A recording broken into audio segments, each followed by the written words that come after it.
बहुत बड़ी गलती कर रहे हैं यदि आप भी इन्हें केवल एक संत मानते हैं। आज पूरे विश्व में जहाँ जहाँ नाम संकीर्तन और कथा हम सुन पा रहे हैं, कर पा रहे हैं, ये सब केवल श्री महाप्रभु जी की कृपा है। आखिर कौन जानता था वृंदावन को, कौन जानता था वृंदावन की भक्ति को। ये कथा है इस कलयुग में भक्त रूप में अवतार लेकर अपने प्रेम और भक्ति का विस्तार करने वाले श्री राधा गोविंद मिलित तनु श्री गौरांग महाप्रभु की। नित्य निकुंज मंदिर में श्री राधा श्याम सुंदर विराजमान है। उसी समय श्याम सुंदर के हृदय में एक विचार उदित होता है, वृंदावन लीला में मेरी 3 इच्छाएं अधूरी रह गईं। राधा रानी के प्रेम की महिमा क्या है, मेरे रूप की मधुरिमा कैसी है और मुझे प्राप्त करके राधा रानी को कौन सा सुख मिलता है। मैंने माखन चुराने का, बंसी बजाने का एवं रास रचाने का सुख तो जान लिया, पर कृष्ण कृष्ण कहकर रोने में श्री जी को क्या आनंद मिलता है ये मैं नहीं जानता। तभी भाव विभोर होकर वे श्री जी से उसी प्रेम की याचना करते हैं, स्वयं को राधा कहकर निवेदन करते हैं, मुझे राधा प्रेम का आस्वादन करना है और आपको जब मेरा विरह होता है उसे अनुभव करना है। श्री जी करुणा से श्री कृष्ण को बहुत समझाती है कि आपसे ये नहीं सहन हो पाएगा, परंतु श्याम सुंदर के बार बार आग्रह करने पर श्री जी उनके सुख में ही अपना सुख जानकर अपनी माला अर्पित कर भाव का दान कर देती हैं। पर श्याम सुंदर को इतने पर संतुष्टि नहीं होती और वे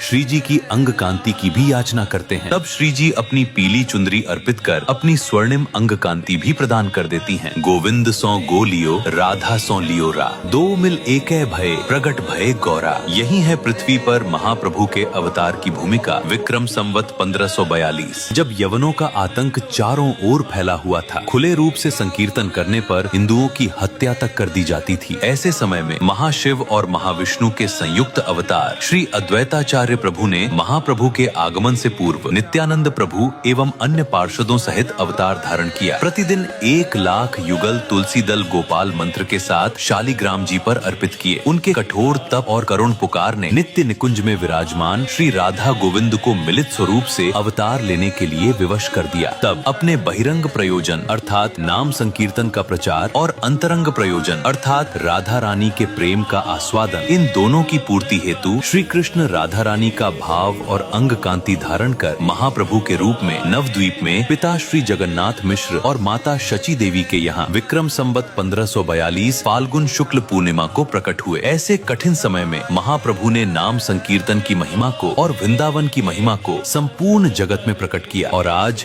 संपूर्ण विश्व में जहाँ कहीं भी नाम संकीर्तन हो रहा है, जहाँ भी राधा कृष्ण की भक्ति हो रही है, वह सब श्री महाप्रभु जी की कृपा से ही संभव हो रहा है। श्री गौरांग महाप्रभु के जन्मोत्सव की आप सभी को बहुत बहुत बधाई। श्री राधे श्याम।